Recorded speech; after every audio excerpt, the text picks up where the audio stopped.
It's the Morning Star Drive 117.8. You soaring up with sky, now's the time, don't delay. I'm sitting in my ride and it's time to fly. So let's realign, just listen and fill your mind. Hey guys, how is it going? And welcome to the Morning Star Drive on 117.8. It is Friday, May 24th, and so happy for you joining us. We are ready to start another day together with the Lord. So subscribe to us on YouTube, follow us on SoundCloud, and make sure to support us on Patreon.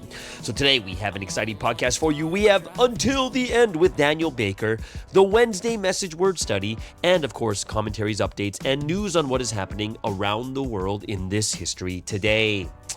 All right, everyone, how are you doing? Yes, it is Friday. The weekend is upon us. I'm very excited, very happy. Don't forget, we have Q&A Thursday every single week, so get those questions ready. Send them to me whenever you can. And if you haven't yet, leave a like and comment to build our community. Now, I'm just really happy for everyone joining us every weekday on the Morning Star Drive, so let's get up and support each other each and every day.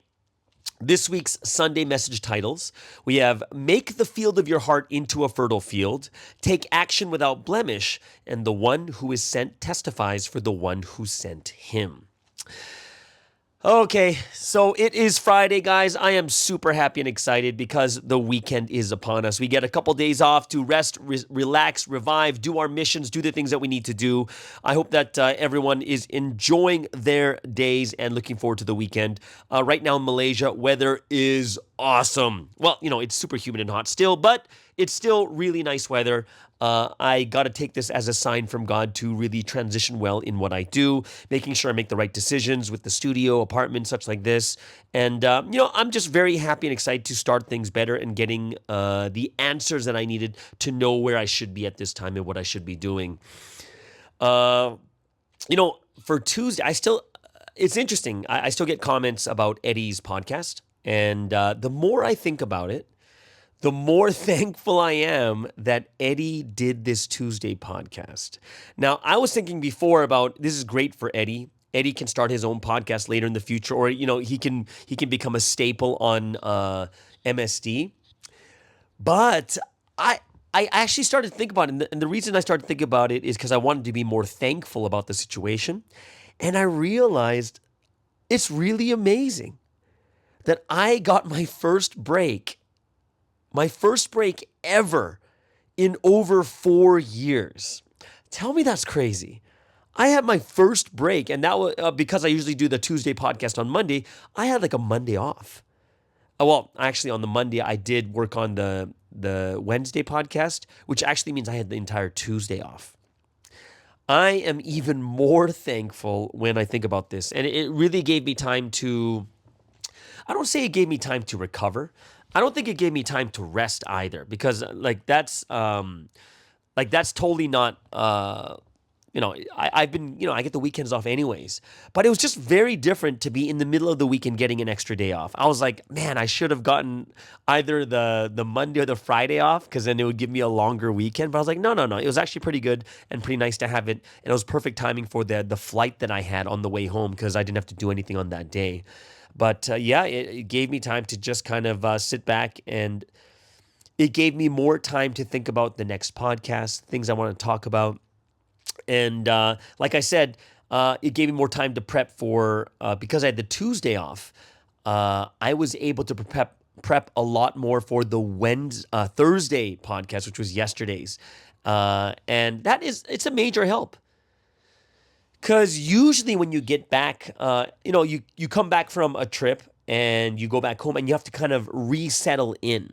And it was nice to be able to not resettle in. Like, I didn't have to go and do another podcast when I arrived on the airplane. I got home by like 10:15, but I was pretty free to do all those things. So I was very grateful, very thankful, and I was even more thankful to God for that. Now, that made me to think a little bit more, because giving thanks to God, I was listening to this podcast called Outkick with Clay Travis, and I like this one. He's one of my favorite podcasters, and he doesn't do like a long weekly segment or anything like that. But he did this one segment where he was just giving thanks to the people that really affected him in his life. Now, of course, for us in this history, the one who is always behind all the amazing things that happen in our life is God, right? There's always God working behind the scenes. There's the Holy Spirit, the Holy Son, there's Jesus, there's Son, we know that the Holy Trinity is always working together with us, and we see how they're working, giving us the things at the right time. And I would have to say there are a couple things that I'm super thankful for in my life. And the people that God worked through in my life that really, really helped me out just to kind of mold and shape me. Of course, I'm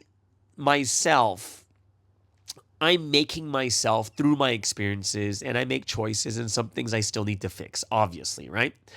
But I found something quite interesting was I thought back at several things.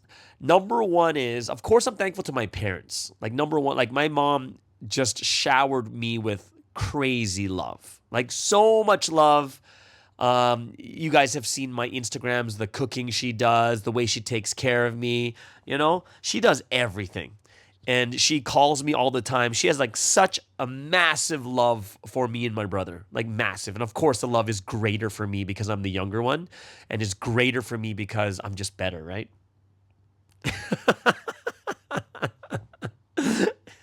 Maybe a little too much love.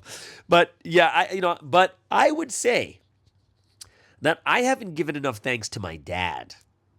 And I think it's because our moms are so loving that it's easy to love your moms. But you gotta kind of realize that you need that law and order in your life. For me, having that father, authoritative figure, the authoritative figure that is straight up keeping me in check. Like, I was in fear of my dad. I was, right? I was in fear of my dad, and not in fear like, oh, I'm scared to do anything around him. It's when he got mad, it was, like I was scared, peeing my pants and everything else.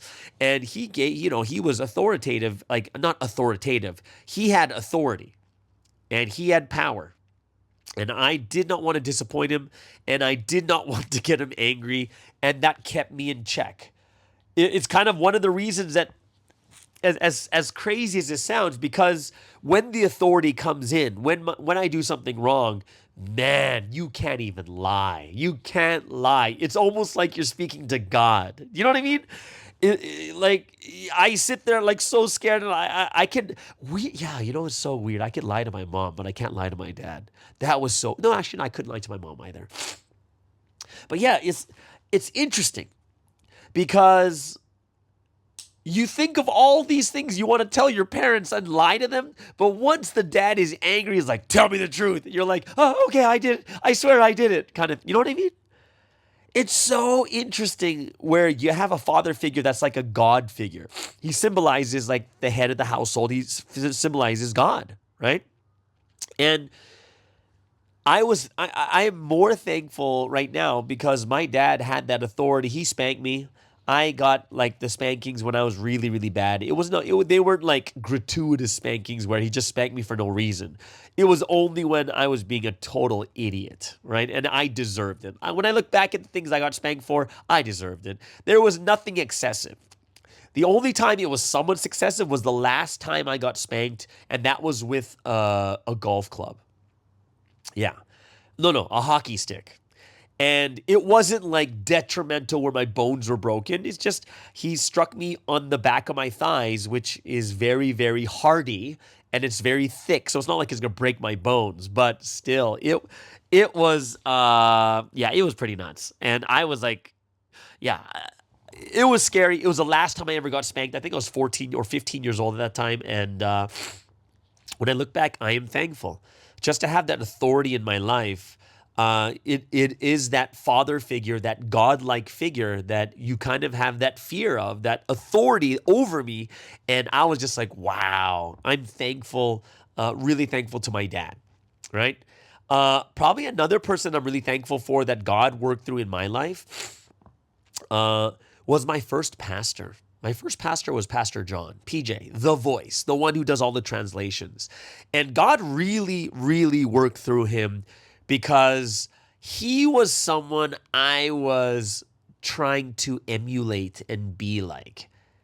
And everyone has good points and bad points. I loved it because he was funny during lectures. I loved it because he was funny, and then all of a sudden he'd hit this deep point that would make you want to cry. I was like, he would talk about his realizations, always about, something deeper. What did I realize from this? What did I realize in life from this? And this is one of the reasons I'm so thankful to God that he was my first head leader, because that's how I kind of spiritually kind of emulated and turned out the way I am, where I'm always looking at situations and trying to figure out what God is saying to me. The one thing that I don't know how much Pastor John actually lectures today. He was an awesome lecturer. He was the reason I wanted to lecture. He was. Like, God put that inspiration in my heart.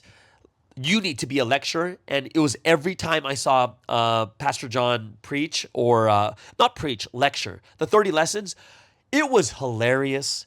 I was laughing. I was like in tears, but of course I couldn't cry out loud because I'm a man, right? But it was just like, wow, it was so inspiring. And I would listen to the same lecture, like Sunstop. He'd be teaching this person, that person, all these people would be learning. And every time it would be a little bit different. And I'd be like I would hear some things that are the same, but then he would take it one step deeper. And I'd be like, wow, so this is how you're supposed to lecture. This is how you're supposed to receive revelations from God. This is how you're supposed to do it this way. And I am thankful to God. I'm grateful that God put him as my first head leader. And he was my head leader for the first, my first head leader, it was over 4 years. It was like 4 years of my life in Providence he was my head leader. And, I was just like in that situation where I'm like, whoa, I want to be like that. And I picked up a lot of my good spiritual habits from him, right? And that's something that I am grateful and thankful for. And he was so encouraging. His wife is even more amazing in the sense of, Pastor John was like the authority figure, because remember, I moved away from my house in LA. He was like my father figure. And interestingly enough, he became like a father figure that was kind of more closer in a sense that he spoke English. Because my dad didn't speak English. I didn't understand everything my dad said. But when it came to spiritual parenthood, God put him there, and his wife, and still close to them. And the wife was super, super encouraging and funny, and always took care of me in that motherly way. So when I look back at my beginning first 4.5 years in Providence, which was in LA, I'm so thankful to God that I had Pastor John and his wife, Ginny. They were two people that really played such a significant role in my spiritual walk. And it helped me to kind of be more stable. And because of them, it was really sad for me to leave also.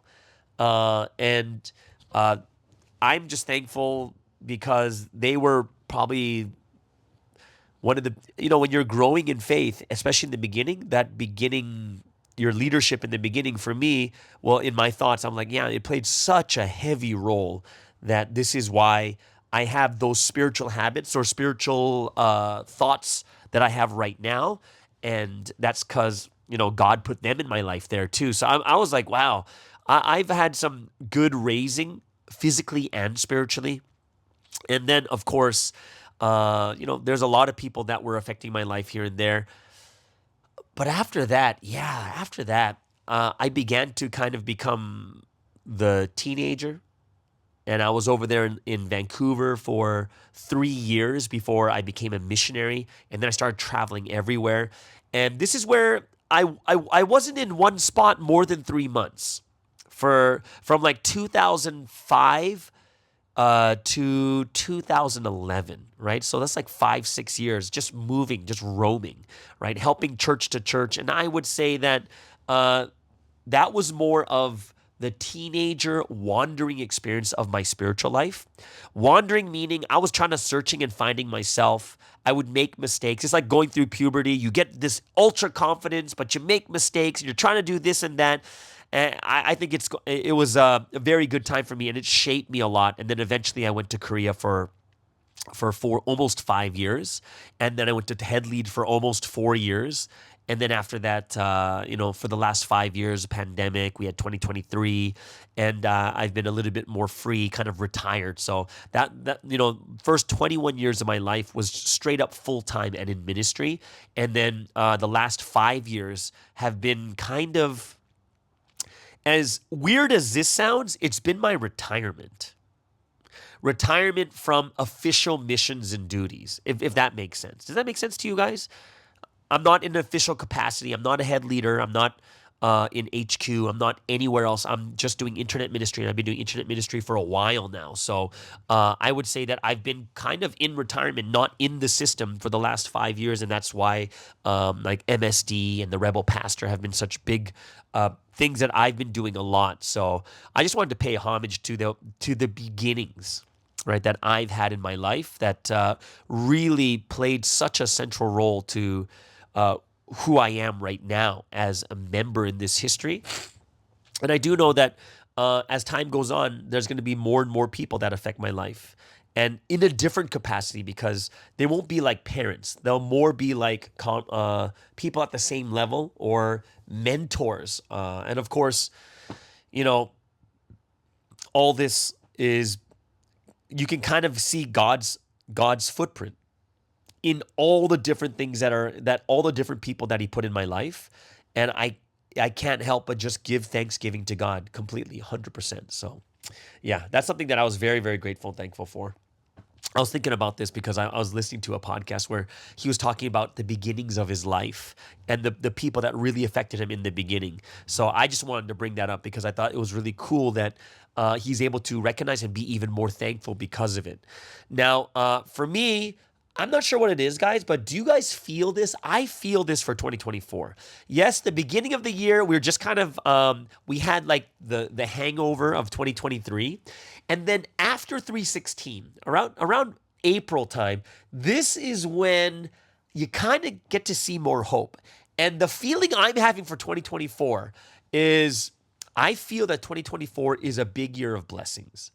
Many people are going to be blessed a lot. Just the feeling I have. Like, I think people both in the physical and spiritual, they're going to be many firsts. Like for business, for evangelism, making your first sale, making your first business, evangelizing your first person, first prayer condition. There's going to be first to something. I really feel it. Remember, think about this. It's the first year after 2023, the final prophecy of the Bible. And I know that in 2023 and the beginning of 2024, we're just trying to get over it. But we have started this first year after 2023. It's the first. And I hope that we can really prepare our hearts well and understand what we can do for this history, whether it's an external or internal witness, right? And who knows? I would say that it's really interesting when you look at people in their lives. Some of us may think we are internal, but we are actually external. Some of us think we're external, but we're actually internal. And I think the one thing we have to think about is the will. Like, the will of God is not about what you feel, right? It's not about what you feel is the best thing for you. It's more about discussing with God and figuring out where you can make the greatest impact. And I think that is a thing that we need to figure out, because even if you feel like, let's just say you feel like you want to do certain things, like internally become a head leader or stuff like that, right? But imagine you can make an even more impact as an external witness, or vice versa. I think the interesting thing that we need to figure out is, where can we make the greatest impact for God's history? And I think that is something that we have to think about. And that kind of leads me into, because after thinking about this, there was a funny and serious comment at the same time. Okay. And interesting comment came out about me staying in Malaysia. What would I do? Would I get official membership in a church? How about helping male evangelism, taking an official mission? There's a bunch of these questions all came out. Now, I know this person very well, and this person is always partly joking and partly real. So it's not something that is super serious, but I laughed and then I thought about it. She's like, oh, you know what? I should think about this anyways, right? So then I thought about it very reasonably, rationally, and thinking to myself, I was like, okay, so in a situation like this, what is the right thing to do, right? Now that I know that, let's pretend I'm here for another year. What should my thoughts be? And I think this was a great mental exercise for me.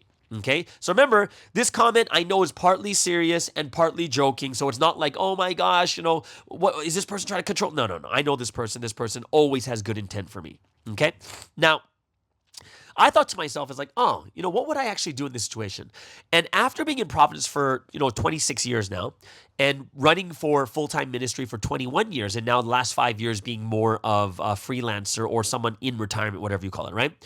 A couple things came to mind is, number one is, if I am somewhere, or just because I am in a certain place, does that mean I need to have an official mission or be a major part of ministry or anything of that sort? For me, I would say it depends. And the most important thing, like I just talked about, would be, I think people should be thinking about, what is their mission? Okay, what is the mission? What is the mission you have been given? And that should be more important than, oh, you're here, take an official mission because it's something that's needed. I think it would be unwise to just take a mission because it's something that's needed at that time. I might have extra time and I am going to be here, but does it mean that I need to do something in official capacity? And I would say, do I need a mission to be here in Malaysia? And the answer is no. Do I need to be officially here? And the answer is no. Do I need to be part of a church officially and start running inside a church? No, I don't need to do that either. And because for me, it depends on what is my mission. Right? It depends on what my purpose is. So I think about it this way. When I was a head leader, I did head leading for 3.5 years in New York. And I did many church things. Like all the things I did were almost all for church. But the problem I found out later was, even though it was for church, it wasn't in the scope of what a head leader should be doing. A head leader shouldn't be spending time, even if they are church things, when it's not their mission. We end up doing more work than necessary. It takes away from the bigger purpose and the mission. It takes away time. Even resting is something that's part of time. The mission is the mission. It is the most important thing, and I have to fulfill the mission that is the best that I can.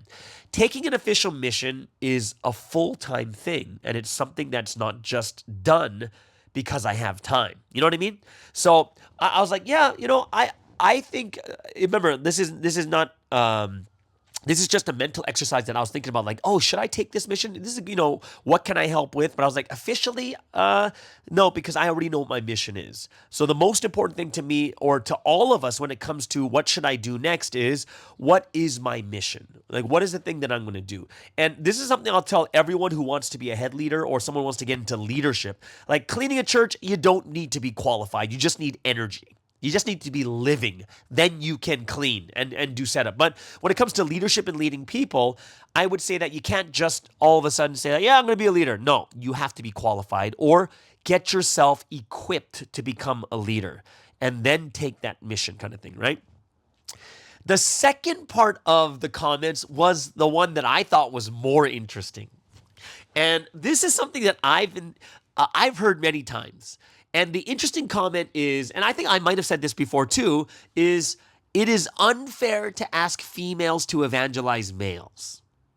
All right? Okay. It's unfair to ask females to evangelize males. Okay? So, this is an assumption that guys are not doing what they're supposed to be doing, and it's the guy's fault that there are no males in Providence. Okay? Now, I was thinking about this very carefully, like, oh, it's unfair, okay, that females have to evangelize males, okay, it's unfair. So I believe that it's unfair to put the blame on males. Like, oh, it's all the males' fault for this happening. Okay, I think it would be unfair to do that, because the first thing I think about is this: if male evangelism, like if males were the reason for the problems of male evangelism, it would make more sense to me if this problem was happening only in a single church, or maybe just in a single country. Like, oh yeah, this country for some reason doesn't have a lot of males. Oh, I wonder what's going on. Let's learn from the countries that are doing well. And then it's easy to sit down and figure out why. However, is the male evangelism problem only a Malaysia problem? Or is it also a Canada problem, also America problem, also a Korea problem, also a Japan problem, also a Taiwan, also the answer is it's a worldwide problem. It's not just one nation. Because then if it was just one country or one church, it'd be easy to single out certain things. But if you look at every country in the world, are you saying that all the males in the entire world are the problem? Now, are there zero males that are doing anything in every country in the world? And that would obviously be unreasonable to say so. And surprisingly, this is not just a Providence issue. This is also an issue that's happening in the former faith. So we see that this is not an issue of just Providence, or not a single church, not a single nation, all of Providence, plus even the former faith. There aren't many men coming to faith. So is this the fault of the males inside Providence? Or is there something else that we're not seeing that's much, much bigger? Why men in general are not coming to faith? So, usually when something really, really bad is happening, we will get emotional responses, and we'll think to ourselves, or we'll try to assess blame on someone or a group of people because the situation is that bad. But it made me think about another mental exercise, right? The mental exercise is this, right? And I'm not saying that these are the real problems. I'm just giving counter arguments as a mental exercise, okay? And some of these reasonings come from the man cave episodes of some of the things that the guys do struggle with. Right? They talked about certain things that makes them struggle. For instance, is it really the guy's fault where most of the leaders are female?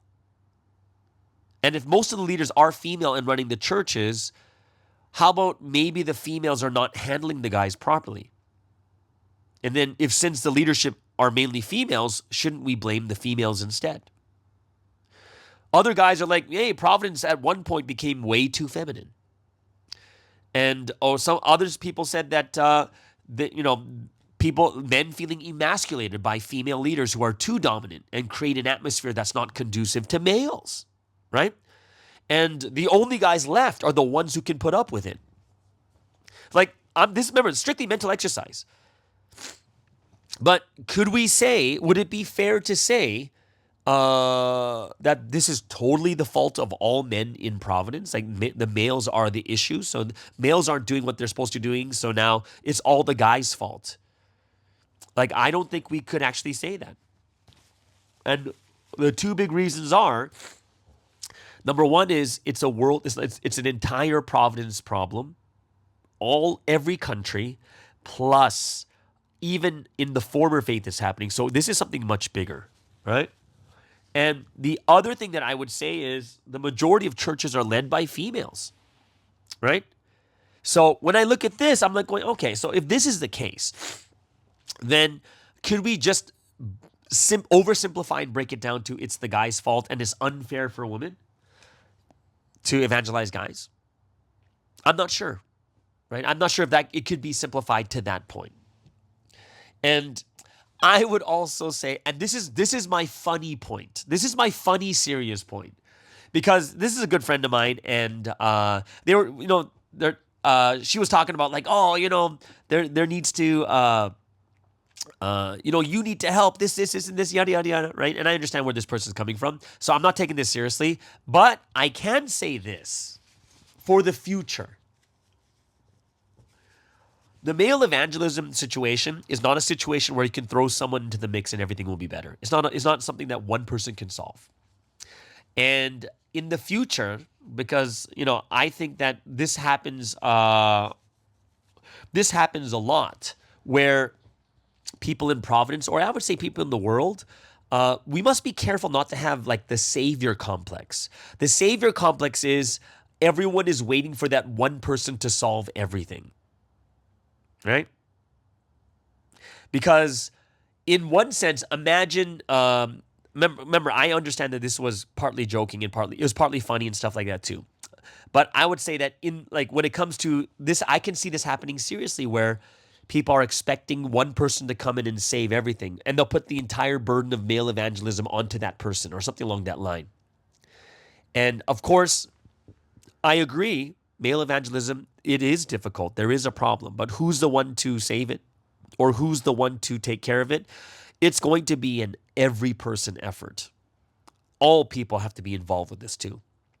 And even for myself, when I think about my situation, even if I stay for a year, what can I do in a year? It's not easy.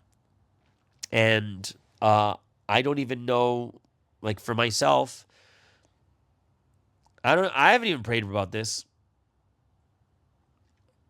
I haven't prayed about it. So it's not like I'm sitting there like, oh, I should do this. And I'm not even sure if the person who wrote the comment prayed about it either, right? But I would say this is a Providence problem more than a male problem. It's in every church in the world, right? And I think that we can't oversimplify issues too much. And I think it's good that we have to really sit down together and think about, if it's that serious, it should be being discussed that much more. There should be more, what's the term here? There should be more, like I would say this is what I've seen in Providence in the past. Oh no, we got a problem. Everyone discusses it one time, and it lasts for about maybe 2 months. And then they start doing something to solve it, but it's never checked again. It's not really checked anymore, so it's just kind of like, oh, okay, well, yeah, we tried this, and this, and you never really hear about male evangelism anymore. It's not like something that is constantly worked upon and done. And I think that's something that we have to really think about is I think we need to change the way we think and understand Providence and the world around us, and dealing with problems more reasonably through prayer, discussion, or else we're going to be stuck in this situation for a long time. I can already see that how we're handling it is going to make a big difference. How we follow up on what we think is better, the best way to do it, that's going to also going to be going to make the difference of how male evangelism is going to be done. I think this is a healthy discussion. I think it's good to bring things up like this, because once we sit down and think about it, we can come up with better answers, but it has to be continuous. Like, I think male evangelism is one of the biggest issues in Providence right now. I think it is. Not just for any church or nation. It's a big thing. And it requires discussion. It even requires debate as to what we're to do for the next step. Because like I said before, I said this before, like maybe a month or 2 months ago. How do we know this is not judgment? Because we already see the judgment happening, where the birth rates are all completely falling everywhere around the world. And it's not surprising that evangelism has been so bad in Providence that one of the judgments could be that there's going to be no, then there's no life. Evangelism is life, right? But since we're not evangelizing well, the judgment comes is there's no physical life. And, you either stop the males or stop the females, one of the two, and you're going to stop life happening in Providence. And you're going to stop the second gens from coming in. And that's something that I do think that maybe we need to repent about this instead, because we didn't evangelize enough. Like, there's a lot of things that I look at and I'm like, this is way more serious than we think, than just a solution of, all right, let's just get a bunch of people to try to solve it, because I see it both spiritually and physically in the world. Spiritually, we're not evangelizing many people. Physically, the birth rates are dropping everywhere, even in India. They said that within the last 10 or 15 years, India's birth rate has dropped in half. Same with China. So we're seeing the birth rate drop everywhere. So that is something that maybe this is a big repentance movement we need to start also, for not evangelizing, for not having the conviction, for speaking up for this history in the way that we should be doing. And that's something I do think we should be thinking about too. And maybe the first church who does that may be the first one to actually have the most powerful and best evangelism.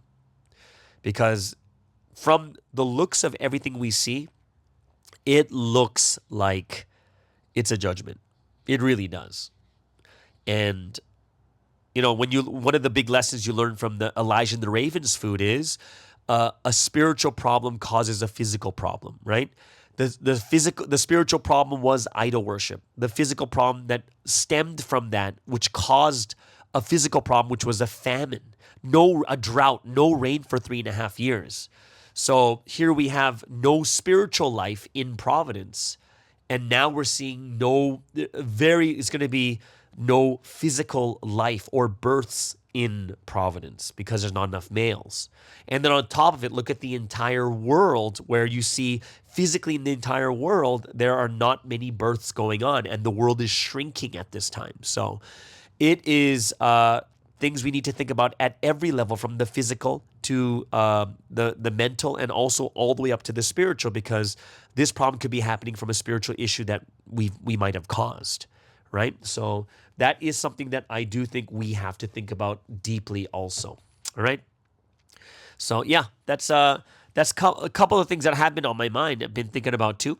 Would love to hear your comments on this too. And if you have anything, go ahead and write it in the comments below. Would love to hear your thoughts on it also. Okay. All right. So what does that mean? It means that we do have the Wednesday Message Word Study coming up for the second segment. But before that, let's get into the first music break of the day. Y'all ready for this?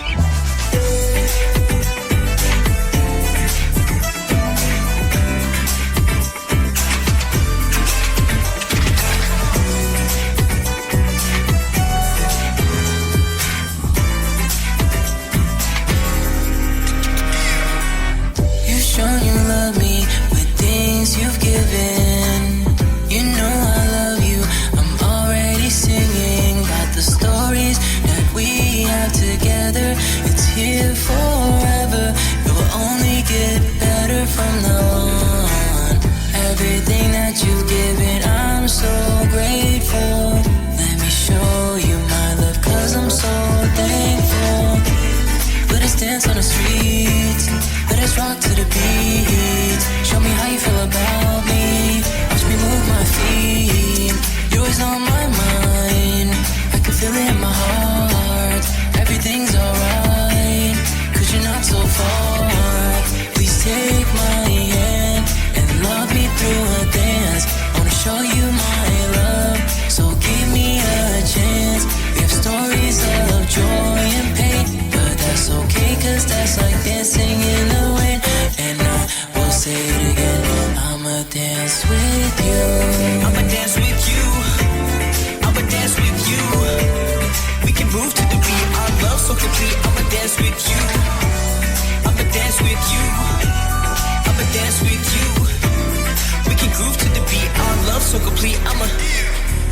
You've shown your loving, you gave me a chance. And with the mistakes I've made, I've never fallen away from you. Though times are rough, it'll be okay, 'cause I am never, ever, ever gonna leave you astray. Ay, thunderstorms are a little scary, but with you, I won't feel weary. Even on cloudy days when skies are gray, my heart's a cave, the sun will shine through the rain today. Let us dance on the streets. Let us rock to the beat. Show me how you feel about me. Watch me move my feet. You're always on my mind. I can feel it in my heart. Everything's alright, 'cause you're not so far. Please take my hand and love me through a dance. I wanna show you my love, so give me a chance. We have stories of joy and pain, but that's okay, 'cause that's like dancing in the wind. And I will say it again, I'ma dance with you. I'ma dance with you. I'ma dance with you. We can move to the beat. Our love so complete. I'ma dance with you. I'ma dance with you. I'ma dance with you.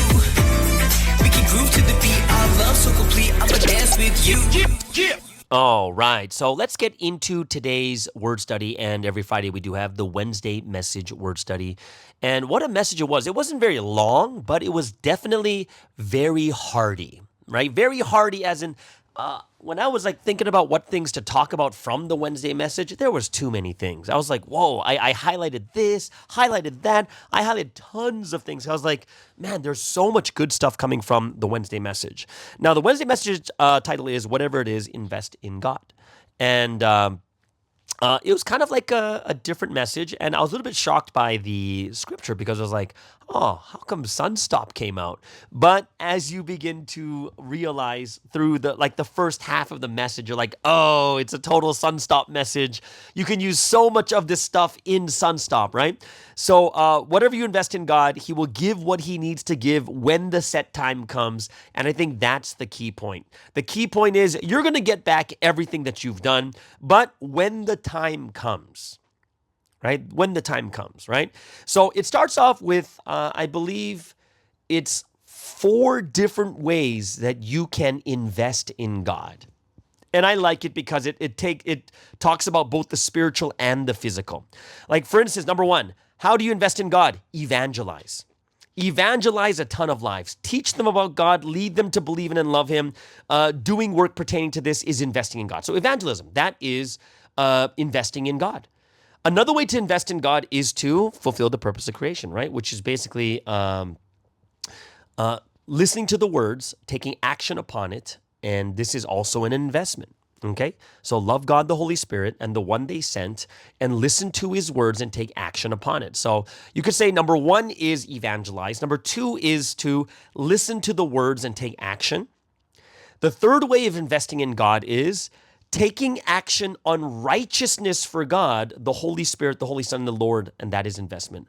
Righteousness, right? So doing righteous deeds. So there's another one.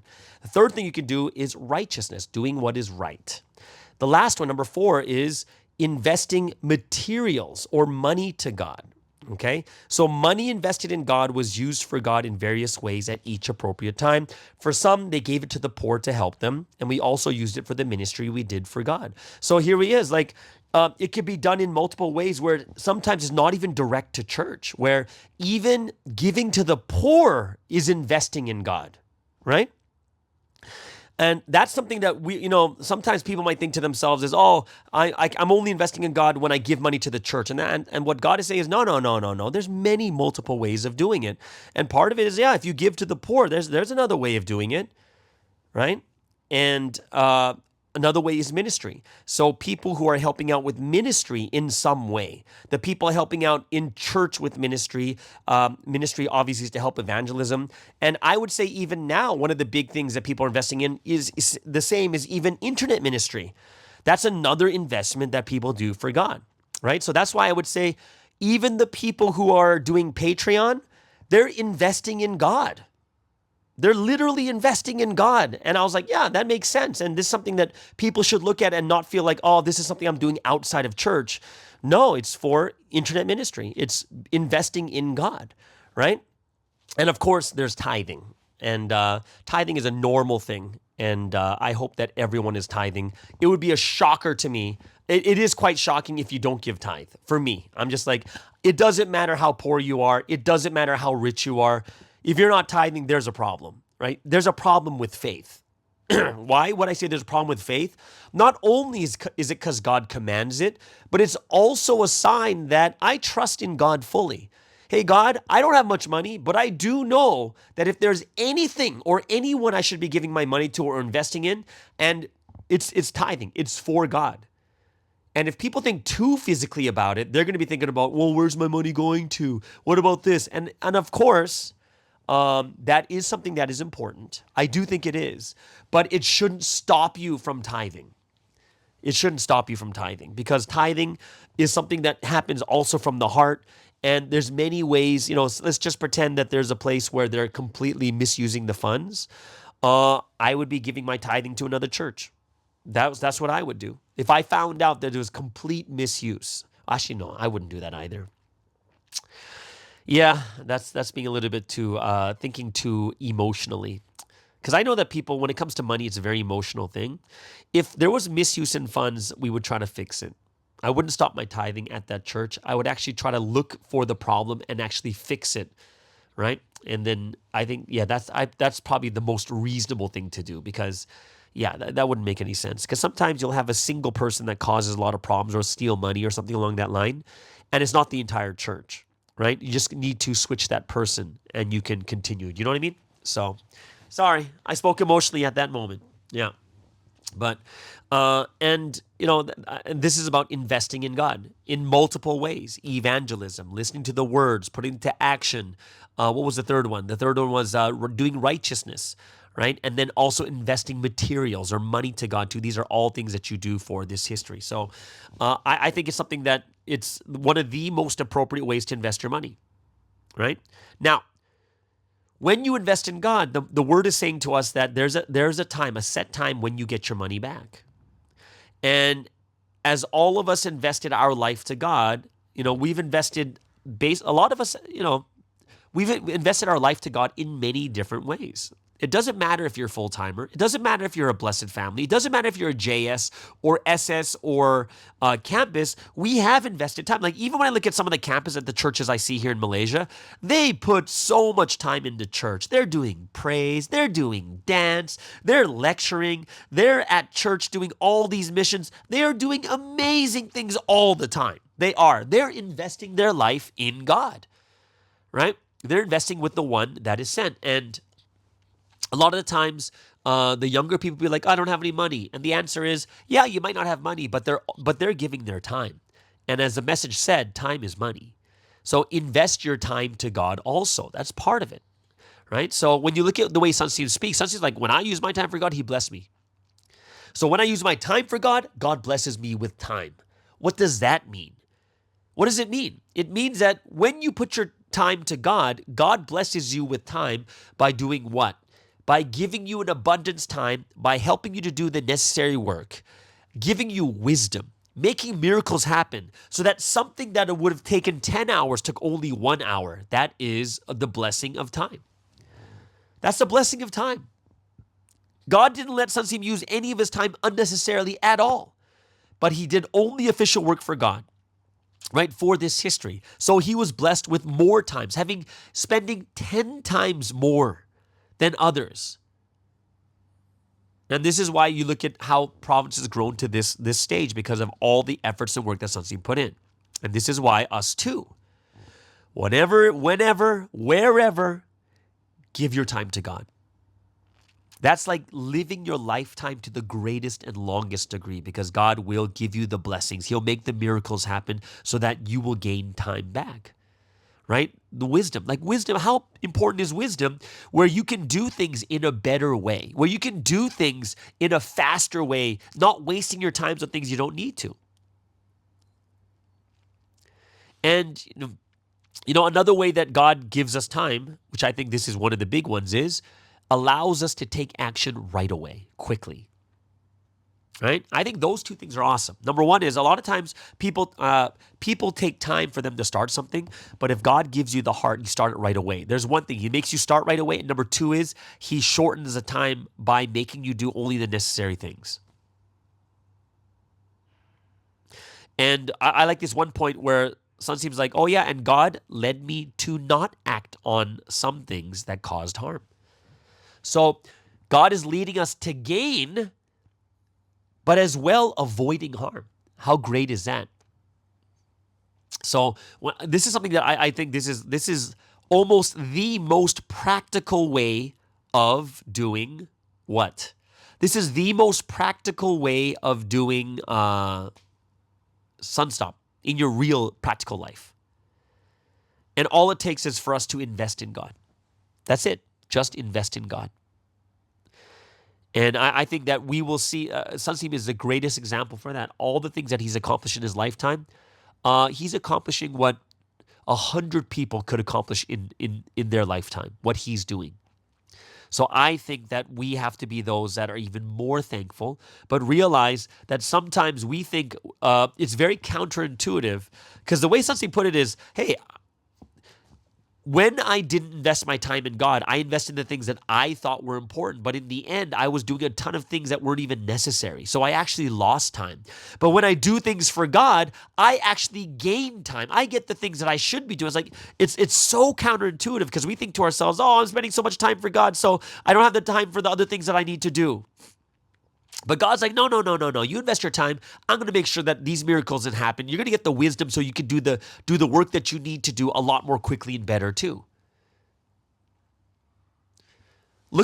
I think Wonbindong is pretty crazy. If you think about that, God gives the design, the Holy Spirit gave the inspiration, Jesus protected all the people, and then everyone took action together with the Holy Son, and this is why they're able to do it quickly, a miracle of time. And this is something I didn't know. Like, the Ambition Masterpiece was completed in a total of a month, right? So after they dug up what had crumbled for 15 days and then set up the rocks again for 15 days, God showed that he was with us. Think about that, 30 days to reset it up, 15 days to clean up the rocks, and 15 days to set the rocks up again. That's crazy. You would think it would take way longer than that. And what about the parable that Sunseem used on the rocks about Providence people, right?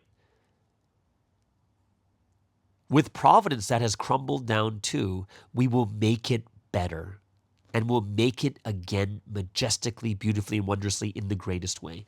I thought that was a powerful analogy. Like, hey, remember, we keep learning about though it's crumbled, my heart never crumbled, whatever it is, right? But this is in a magnified scale. Oh yeah, you saw what happened last year with Providence. Yeah, there was a crumbling in Providence last year. But just like the Ambition Masterpiece, we're going to rebuild it. And it's going to be faster than you think. There's this one conversation that Sunseem had with the Holy Spirit, right? Sunseem said, I spoke to God. God, even though I take action like this to the point of death, before your infinite power, my work is like that of an ant from a person's point of view, right? And God said, that is right. However, in reality, it's big because you do the work of the core. Even though you do as much as an ant, because you do the core because you do the core, in reality, your work is big, right? And the example was, a nuclear weapon is small, but once it is fired, it has the power to wipe out everything. Thus, it is big when you act upon the core. And then when you think about this, the person sent by God is only one person out of 8 billion. The one sent by God is the core. He only does the work of the core, and you need to take possession of the core time. Then you can take possession of a big time, right? Because it's the core, you do that, you get everything. Miracles take place when you act upon the core, right? Which also means we need to do it together with the one God sent. Do it with the core. Though we're small, think about this, Rebel Pastor is just a small channel with 5,000 subscribers, but if it's done together with the core, what's going to happen? That small channel will make a powerful impact. It will. And when you think about those that take action with their own thoughts, people who left Providence, they fell away last year, right? He says it's just like a piece of rock breaking off from a large boulder on a large mountain. And we're like, whoa, there's a piece of rock that broke off a boulder, right? And Sunseem said he saw in a vision, or was it a dream? He saw rocks breaking off and rolling away from a mountain of big boulders. And some pieces were quite big, and some were small. And, you kind of think like, oh, that's kind of scary. But then the question is, do you think the mountain of big boulders would look small just because those pieces of rocks fell off? And he's like, no, it's still the history of God. Do you think besides the core person that God has sent, do you think anyone else is that big really? No, because everyone's centered on the core. It's the same thing as John the Baptist, who thought he was so big and so great. He didn't make that big of an impact. He didn't destroy the history of God. He didn't crumble because of this, right?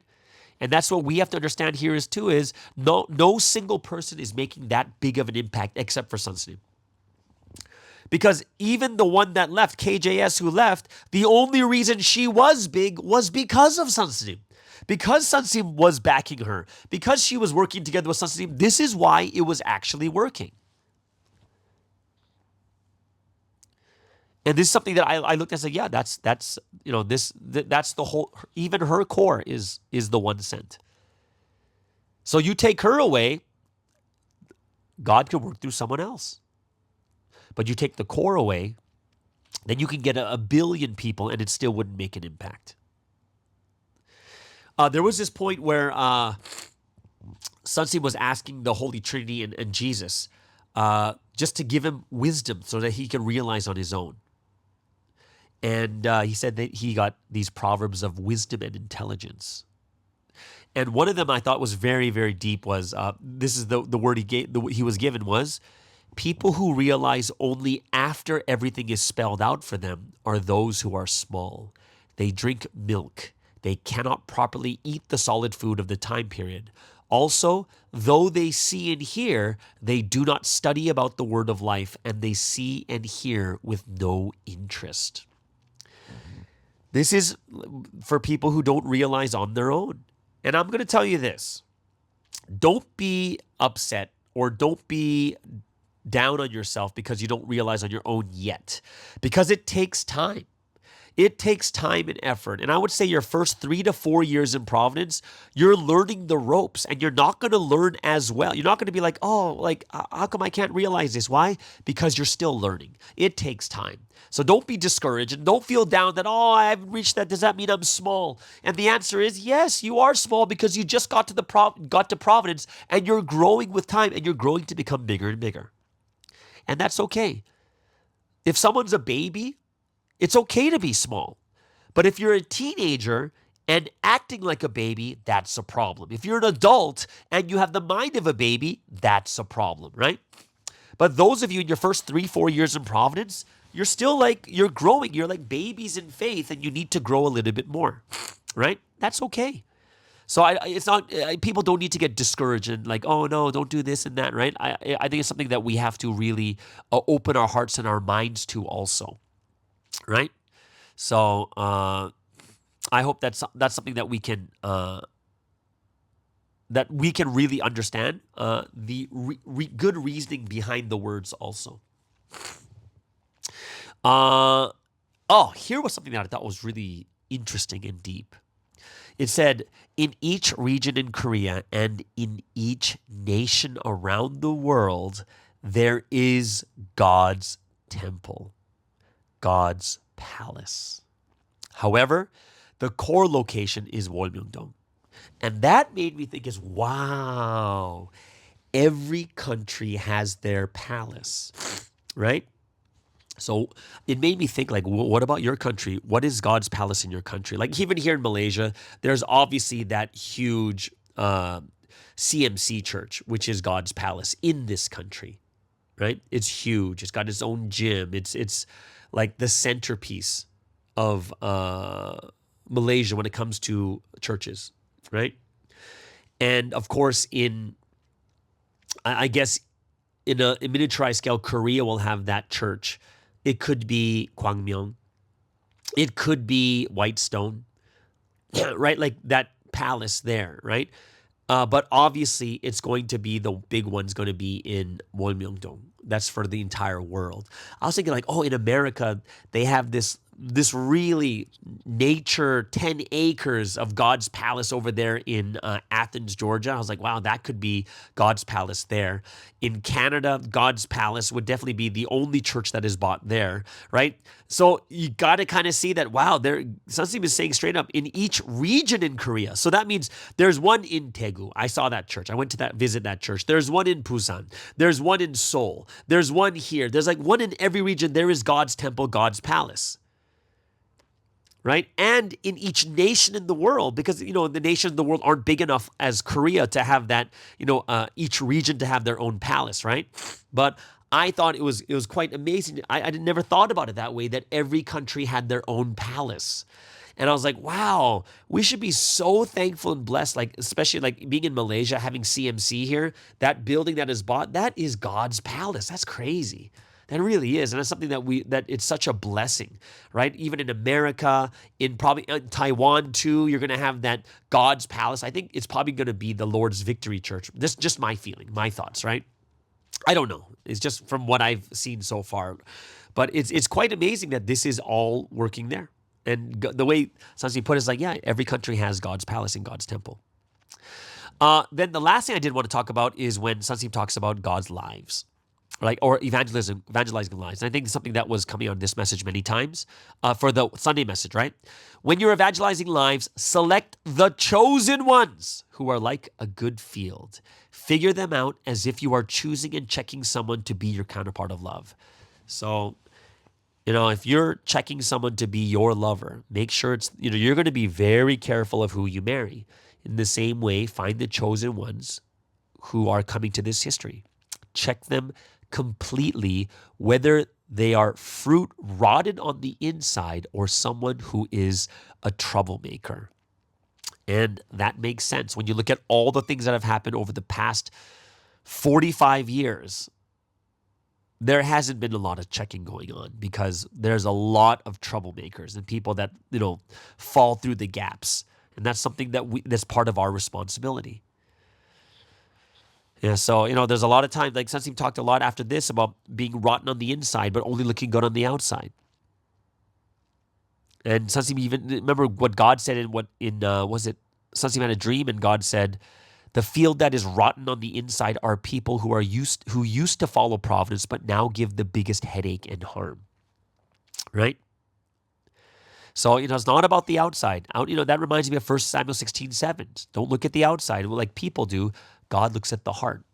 Even though the outside looks insignificant and rotten, as long as the inside is good, then they can make the outside. Right? If their outside is good, dig up their heart to see if their inside is also good. These are all key things here. And I would say this is my last thing I want to talk about is who has a beautiful face in Providence. And then Sunseem's like, everyone says me, it's me. And it's most likely talking about girls. Guys, everyone out there, guys don't think about this at all. Right? Who has a beautiful face? No, guys don't think about this. It's not a big thing. That's why I find it kind of funny. But, we think more about other things, like who's stronger, who's faster, who's more muscular, right? And even if it has to do with being handsome or something along that line, for guys, like we're talking in the world, it's like how many girls like them more? Like that's bigger. It's like a very numbers thing. Beauty isn't something that you can calculate or put statistics into. But what Sunseem said is, of course, everyone has their own beauty of individuality. That's normal.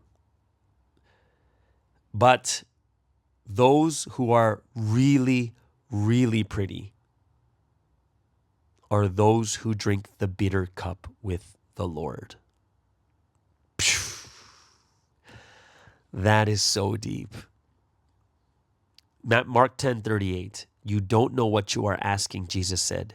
Can you drink the cup I drink or be baptized with the baptism I am baptized with?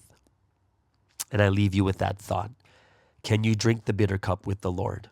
And as Jesus says, can you? Can you drink the cup that I drink? Can you go through the suffering that I go through? And I think that is something that we all need to think about even more carefully and more deeply too. All right.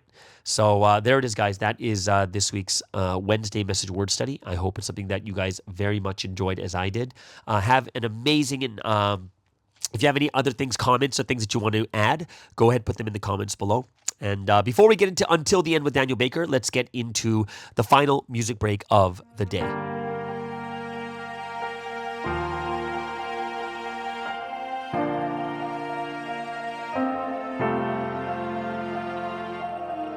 Just like the rest, I walked in death, not knowing the value of a single breath. My pride was the biggest prize I had to protect, walking around high and mighty, sticking out my chest. Calling the shots like I know what's best. Living how I like, but I piled up a debt. Outside's alive and aware the inside is dead. And suddenly truth shine just like the dawn. All things in life I knew 0%. Then I realized how far I was gone. Wasn't right about anything, I was dead wrong. Everything thought to be reality was a fallacy. My life wasn't great, it was a tragedy. All I knew was fake, I thought I'm losing my sanity. All the while gazing at me was the Trinity, looking with love, grace, and mercy. Patiently working consistently with me, and eventually brought me to the new history. I learned about someone new whom they used. He worked with heaven and I learned his stories. He is living proof that the Bible's words are true. On the scene at 15, splitting every single seam. God's words flow from him like he's a stream, preaching to the point that even his throat would bleed. The most impressive person I have ever seen. Him speaking the truth revealed everything to me. Parables, holy son, soul entity, spiritual universe. Frankly, I don't think he's done. He's taught me 1,000 tons, too much for a single verse. This is so amazing to the point I may burst. I'm sure he's the one the Bible said would come. Where else would this earth-shattering word come from? Then I really realized he is the Messiah, sent to the world and raised humanity a level higher. Didn't come to destroy, but the word is the fire. Amen to the very end, my faith won't expire. He's been going 79 years and hasn't tired. Due to that condition, the greatest blessing we've acquired. Between him and the Trinity, that time was finally captured. I'm sure now that they got their bride, nothing can match her. Rapture, that's what we received. Was evangelized, lectured, managed, now I believe. Never knew this was something I could achieve. Your blessings really flow endlessly. I promise you, I'll never leave. So I'll stay with you to the death of me. With you, I've fulfilled my destiny. Now I'll reboot, give you the best of me. Offering my youth, running even faster. For me and so many, you're not just a pastor. You're the shepherd over all these pastures. King of kings, Lord of lords, that's for sure. We're a perfect match, a hand and a glove. The atmosphere in the air is full of love. Came from above to hold the banquet. So I'll GGG eternally for 316. Just cause I was swept into the net of the word, heard and learned, doesn't mean it's over yet. I really need to look at myself and reflect, line up against God's perfect law and check. All my flaws need to be resolved. Be bold to slanderers when I try to call. Like him, I'm thankful for tribulations, cause I didn't fall. With the rapture, I'm standing tall. The love they give is truly priceless. If I'm not with the Lord, life enters crisis. Without him, I'm a ship that's wrecked to pieces. So I'll always eat the word. Box of Reese's, stick to him, red blood cell and Rhesus. I praise God for sending son, sing him, and Jesus. He had a plan for them before they were a fetus, to reveal to the world heaven's deep secrets. With his name, bring the pain, breaking Satan's noses. With the Lord's condition, let's show him a comatosis. While looking at heaven, never losing focus, conversing in our thoughts every single moment. Then our spiritual rapture will never be stolen. If you only see strife, come see what peace is. If you want to know heaven, come and see this. If life were an essay, this is the thesis. Rapture, that's what we received. Was evangelized, lectured, managed, now I believe. Never knew this was something I could achieve. Your blessings really flow endlessly. I promise you, I'll never leave. So I'll stay with you to the death of me. With you, I've fulfilled my destiny. Now I'll reboot, give you the best of me. Offering my youth, running even faster. For me and so many, you're not just a pastor. You're the shepherd over all these pastures. King of kings, Lord of lords, that's for sure. We're a perfect match, a hand and a glove. The atmosphere in the air is full of love. Came from above to hold the banquet. So I'll GGG eternally for 316. Remember, this wasn't given for free, so always hear the word and do good deeds. Praising those that saved us is an amazing thing, and live with them in love. 1 John 3:18. Be like him, always run on God's team. If you live like him, you'll surely succeed. Believe him, absolutely, and gotta let you pass. If you want the greatest salvation, walk this only path. Okay, so there it is, guys. That is the last music break of the day. And we are going to move into, well, we were going to move into Until the End with Daniel Baker, but I just found out it's already 1 a.m. over here. I talked to him yesterday and today, and he is very, very sick at the moment. He really needs your prayers so that he can be healthy once again for next week. Please pray for him. Use this time that we usually listen to until the end. Let's make sure we put in a little prayer for Daniel so that he gets better for next week. I know that yesterday he lost his voice, so we couldn't record yesterday. And today they kind of forced him into caddying another round of golf. And, that must not be good, especially when you're sick. So please pray for him over this weekend, and we'll make sure that he is healthy for next week. All right. So there it is, guys. That is the end of today's Friday podcast. Hope you guys really enjoyed it. Have an amazing and awesome weekend. Enjoy the Sunday service. And we'll see you guys on Monday on the Morning Star Drive on 117.8. It's the Morning Star Drive 117.8. You soaring up with sky, now's the time, don't delay. I'm sitting in my ride and it's time to fly. So let's realign, just listen and fill your mind. I'm burning with desire and the passion. Nobody can stop me when I'm like this. I got my head in the zone, I'm on the Morning Star Drive, I'm burning with desire and the passion.